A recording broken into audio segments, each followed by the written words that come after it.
بالله من الشيطان الرجيم بسم الله الرحمن الرحيم فقد قال الله تبارك وتعالى في القرآن المجيد والفرقان الحميد ياسين والقرآن الحكيم إنك لمن المرسلين على صراط مستقيم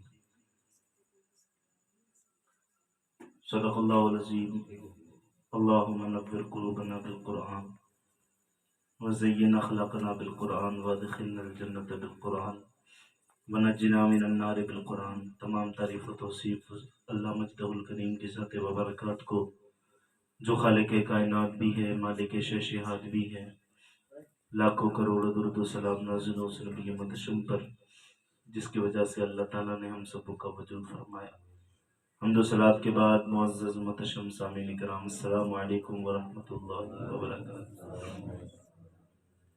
بڑی خوشی اور شادمانی کے ساتھ آج ہمارا سورہ یاسین شریف کا آغاز کریں گے۔ اتنی محتم بالشان یہ صورت ہے کہ باقاعدہ ایک پورا ہفتہ پچھلا جو درس قرآن ہوا تھا وہ اس کی فضیلت کے بیان ہی پر ہوا تھا، اور کئی ساری کتابوں کی روشنی میں ہم نے اس کی فضیلت کو ثابت کیا تھا۔ یہ کتاب ہے تفسیر روح البیان اور اس کی 15 جلدیں ہیں۔ الحمدللہ درس قرآن ہی کے لیے یہ تقریباً 7,500 روپے کی کتابیں ہم نے 15 جلدوں میں منگائی ہیں، اور انشاءاللہ تعالی اب درس قرآن ساری تفسیر کی روشنی میں بات آپ تک بیان جایا کرے گی۔ ابھی بہت ساری باتیں ہیں جو اس کے تعلق سے بتانا باقی رہ گئی ہیں۔ پچھلے حوالے میں نے ذکر کیا تھا، حضرت علامہ صوفی اقبال صاحب اپنی کتاب کے اندر لکھتے ہیں کہ اس کے فضائل کے لیے ایک دفتر چاہیے، اور آگے فرمایا اس کے فضائل کے لیے دفتر بھی ناکافی ہے۔ ایک دفتر اگر مطلب لکھتے لکھتے کتابوں کا ایک لائبریری تک بن جائے وہ بھی ناکافی ہے، اتنے اس کے فضائل ہیں۔ بس ضرورت یہ ہے کہ انسان قلب سمیم کے ساتھ اسے سنے۔ سننے والوں کے لیے، ماننے والوں کے لیے بہت کچھ ہوتا ہے، اور نہ ماننے والوں کے لیے بہت کچھ بھی کچھ نہیں ہوتا۔ 1400 سال کے بعد بھی الحمدللہ ہم اس قرآن کو پڑھ کر ہدایت پا رہے ہیں، اور 1400 سال پہلے ماہ رسالت، آفتاب رسالت کے منہ سے سننے کے باوجود بھی ابو جہل نہیں مانا تھا۔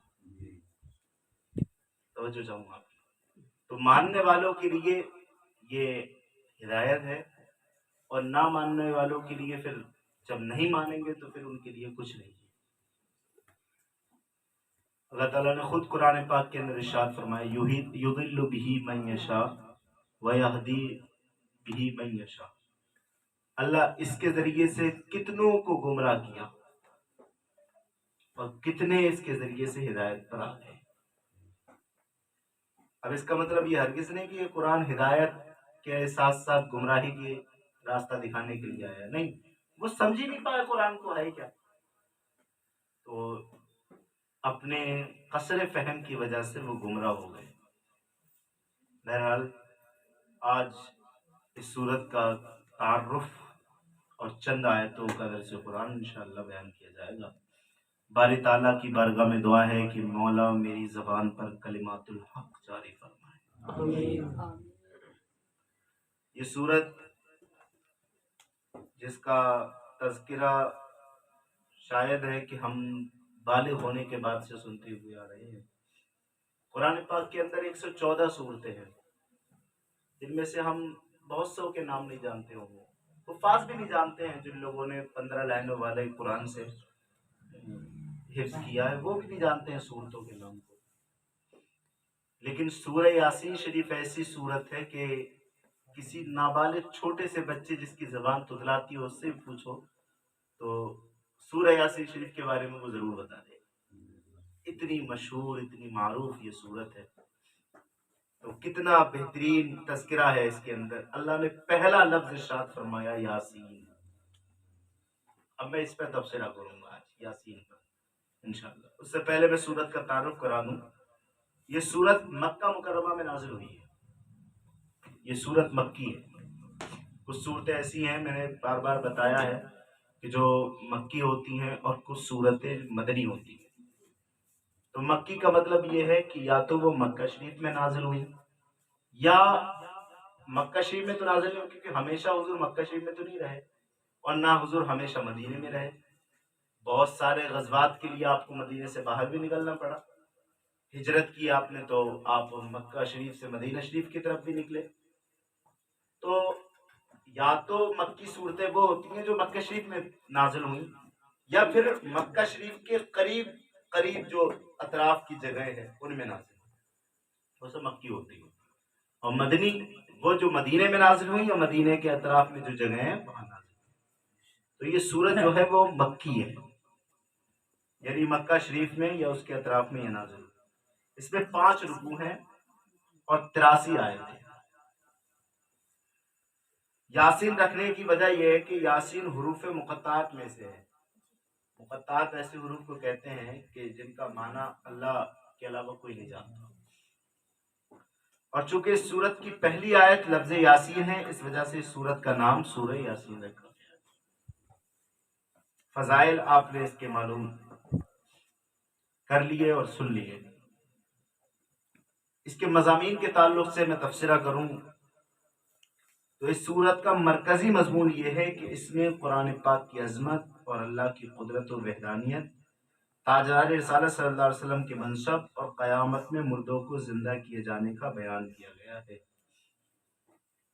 اس کے علاوہ اس سورت کی ابتدا میں بسم اللہ سے اس سورت کو شروع کیا گیا، اور اللہ تعالیٰ نے قرآن کی قسم کھا کر فرمایا نبی اکرم سب جہانوں کو پالنے والے رب کے سچے رسول ہیں۔ پہلے ہی بتایا انک لمن المرسلین، آپ یقیناً رسولوں میں سے۔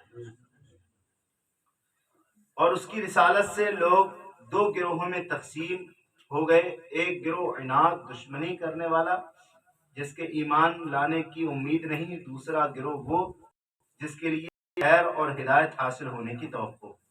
ان دونوں گروہوں کے اعمال محفوظ ہیں اور اللہ کے قدیم اور ازلی علم میں اس کے آثار موجود ہیں۔ دوسری یہ کہ ایک بستی کا ذکر اس صورت میں کیا گیا ہے جس کا نام ہے انطاکیہ، جنہوں نے یکے بعد دیگر رسولوں کو جھٹلایا اور ان کا مذاق اڑایا۔ انطاکیہ ایک بستی کا ذکر تھا، کئی رسول اس میں بھیجے گئے تھے، تو وہ بجائے ہدایت کے ان کو جھٹلاتے تھے، مذاق بناتے تھے۔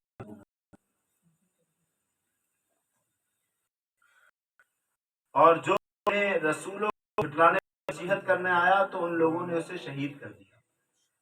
کچھ لوگ ایسے تھے کہ جو بتانے آئے دیکھو یہ رسول ہے اللہ کی طرف سے، ان کا مذاق اڑا رہے ہو تم، یہ مذاق اڑانے والے نہیں ہیں، یہ تمہیں ہدایت کا راستہ دینے آئے تھے۔ جو نصیحت کرنے کے لیے لوگ آئے تھے انہیں مار دیا، قتل کر دیا۔ تو نصیحت کرنے والے تو جنت میں داخل ہو گئے، اور شہید کرنے والوں پر اللہ کا عذاب آیا، وہ جہنم میں داخل ہوئے۔ یہ پورا بیان کیا گیا ہے۔ یہ اس صورت میں بیان اس لیے کیا گیا کہ جس طرح انطاکیہ والوں نے رسولوں کو جھٹلا کر مذاق بنا کر اپنا ٹھکانہ جہنم بنایا، اب ہم نے اپنا رسول تم نے بھیجا ہے تو تم کہیں مذاق اڑا کر ان جیسے عذاب میں گرفتار نہ ہو جانا۔ اس لیے اس آیت میں انطاکیہ بستی کا حال بیان کیا گیا، اور یہ بھی بتایا کہ جس طرح وہ نصیحت کرنے والے آئے تھے اور انہوں نے نصیحتیں کی تھی تو انہیں ان لوگوں نے مار دیا تھا، تو محمد عربی صلی اللہ علیہ وسلم کی جو ساتھ میں ہیں ان کو تکلیف نہ دینا، کیونکہ ان کو تکلیف دینا بھی جہنم میں جانے کا سبب بن جائے گا۔ تو یہ اس میں بتایا گیا۔ تیسرا یہ کہ کفار مکہ کو سابقہ امتوں کے ہلاکت کے بارے میں بتا کر اس بات سے ڈرایا گیا کہ اگر انہوں نے بھی سابقہ کفار جیسی روش نہ چھوڑی تو ان پر بھی عذاب نازل ہو سکتا ہے۔ چوتھا، مردوں کو زندہ کرنے پر اللہ کی قدرت اور اس کی وحدانیت پر بنجر زمین کو سرسبز کرنے، رات اور دن کے آنے جانے، سورج اور چاند کو مسخر کیے جانے، سمندروں میں کشتیوں کے چلنے سے استدلال کیا گیا، اور ان حقائق کا انکار کرنے والے کافروں کو دنیا اور آخرت میں عذاب کی وعید سنائی گئی۔ 5واں اور آخری مضمون اس میں یہ بیان کیا کہ اللہ تعالیٰ نے اپنے حبیب صلی اللہ علیہ وسلم کے شاعر ہونے کی نفی کی کہ ہمارے رسول شاعر نہیں ہے. تو شاعروں کے اندر یہ خوبی ہوتی ہے کہ وہ جو ہے نا ہر چیز کو خوب سجا کر اور مبالغہ کر کے بیان کرتے ہیں. چیز کی حیثیت کم ہوتی ہے اور وہ اس کی کیفیت بہت زیادہ بیان کر دیتے ہیں. جیسا کہ ایک شعر میں اس میں کتابوں کے اندر آتا ہے بلاغت کی، ذکر کرتا ہوں کہ کسی شخص نے اپنے محبوب کے جانے کا غم کیا تو شاعر نے اس غم کو اس انداز میں بیان کیا کہ اس طرح سے رویا میں اپنے فراق یار میں، اس طرح سے رویا میں اپنے فراق یار میں، 7 سمندر 700 ندیاں 7 نالے بہ گئے. اب یہاں پر اس نے اتنا مبالغہ کیا کہ بندہ اگر تصور بھی کرے تو اتنا نہیں ہو سکتا. اتنا انسان کے اندر کیپیسٹی نہیں ہے، قدرت ہی نہیں ہے کہ رو جائے. لیکن اب اس نے کیا بیان کیا، تو یہ جو شعرا ہوتے ہیں ان کے اندر مبالغہ ہوتا ہے اور ان کے اشعار حقیقت پر مبنی نہیں ہوتے ہیں. تو اللہ نے بتایا کہ ہمارے رسول شاعر نہیں ہیں کہ تم سوچو کہ مبالغہ آرائی کر رہے ہیں. ایک ایک جملہ ہماری جانب سے حق بیان کرنے والے ہیں. یہ جو بھی کہہ رہے ہیں ان میں کوئی نہ کمی ہے نہ زیادتی ہے، جو کچھ ہے وہ ہمارے رب ہمارے جانب سے ہے اور ہمارا پیغام ہے. خود فرمایا کہ وما ينطق عن الهوى، یہ اپنی طبیعت سے کچھ نہیں کہتے. ان هو الا وحی یوحى، یہ وحی اپنی زبان سے نکالتے ہیں جو ہم اپنی طرف سے وحی کرا کرتے ہیں. سبحان اللہ. تو یہ شاعر ہونے کی نفی کی گئی اور یہ بتایا کہ وہ تو قرآن کے ذریعے اللہ کے عذاب سے ڈرانے والے ہیں اور اس بات کی خبر دینے والے ہیں کہ لوگوں کو اللہ کی نعمتوں پر شکر ادا کرنا چاہیے. یہ مضامین اس میں بیان ہوں گے. اس کے علاوہ ہمارے پڑوسی ملک سے یہ کتاب چھپی ہے ضیاء القرآن کے نام سے، اس میں بھی کچھ مضامین کا تذکرہ ہے، جس میں سے یہ کہ اس میں اسلامی دعوت کے 3 بنیادی اصولوں پر ایمان لانے کی دعوت دی گئی، یعنی توحید، رسالت اور قیامت. یہ 3 مضمون یہاں پر بیان کیے گئے کہ تم توحید پرست ہو جاؤ، رسول کے ماننے والے ہو جاؤ اور قیامت کی اقراری ہو جاؤ. اس پر زور دیا گیا. اصل میں مدت دراز سے زمین عرب نور نبوت سے محروم چلی آ رہی تھی. کوئی بھی نبی زمین عرب پر بہت عرصے سے نہیں آیا. تو اب ان کی طبیعتوں میں رسول نبی وغیرہ ماننے کا رواج ختم ہو چکا تھا. ان کے باپ داداؤں نے تقریباً 650 سال پہلے آئے تھے حضرت عیسیٰ علیہ السلام، وہ بھی ان میں نہیں آئے تھے. ان کی طبیعت میں نہیں تھا کہ کسی کو مانا جائے. ان کی طبیعت اور فطرت میں ہی بتوں کو پوجنا لکھا تھا. ان کے باپ نے پوجا، داداؤں نے پوجا، پوری پشتوں سے پوجتے آ رہے تھے. تو ان کی طبیعت ہی میں نہیں تھا. تو لہذا حضور کو اللہ رب العزت نے بھیجا اور انہوں نے آ کر کے رسالت کی اور نبوت کی دعوت دی، اللہ کی وحدانیت کے بارے میں بتایا. تو ان کے جب فطرت کی بات خلاف ہوئی تو یہ انکار کر بیٹھے. تو اس وجہ سے اللہ رب العزت نے اس سورہ کے اندر توحید، رسالت اور قیامت پر زور دے کر کے بیان فرمایا. زمانے نزول، یہ نزول کب ہوئی یہ آیت، اس کے نزول کا زمانہ کیا تھا، تو اس تعلق سے اس کی مضمون کو غور کرنے سے یہ پتہ چلتا ہے کہ یہ سورت اس وقت نازل ہوئی جب اہل مکہ شدت اور پوری قوت سے اسلام کی تعلیمات سے انکار کرنے لگے تھے. اور اس وقت اسلام اپنی اور اپنی فطری حسن و جمال کے باعث سعادت مند روحوں کو اپنی طرف تیزی سے کھینچ رہا تھا. تو ادھر اسلام اپنی قوت کی وجہ سے، اپنی حقانیت کی وجہ سے سعادت مند روحوں کو اسلام کی جانب کھینچ رہا تھا، اور ادھر جو جن کے دلوں پر مہر لگی ہوئی تھی وہ انکار کر رہے تھے. اس وقت یہ صورت نازل ہوئی اور پھر جو ہے حق اور باطل واضح ہو گیا. تو جو ایمان لانے والے تھے وہ اس صورت کو پڑھ کر پھر ایمان لے آئے، اور جن کے دلوں پر مہر ہی لگی ہوئی تھی پھر وہ انکار ہی رہے. بہرحال اب اس صورت کے بارے میں آپ مختصر سا درس قرآن سماعت فرمائیے. اللہ رب العزت نے ارشاد فرمایا یاسین. تو اب اس تعلق سے میرے سامنے یہ کتاب رکھی ہوئی